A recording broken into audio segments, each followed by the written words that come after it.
जिसको भी dry cough है और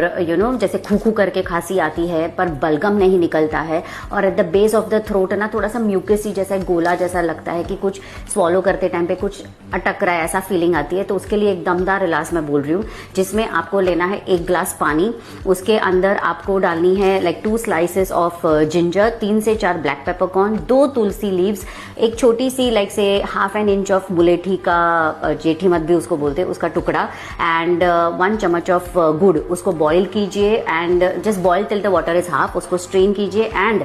चाय के जैसे उसको सिप सिप सिप पानी सिप सिप पीजिए और दिन में 2 से 3 बार कीजिए। Before even you start with your any commercial syrups, 1-2 दिन सिर्फ ये करके देखिए and then you will let me no.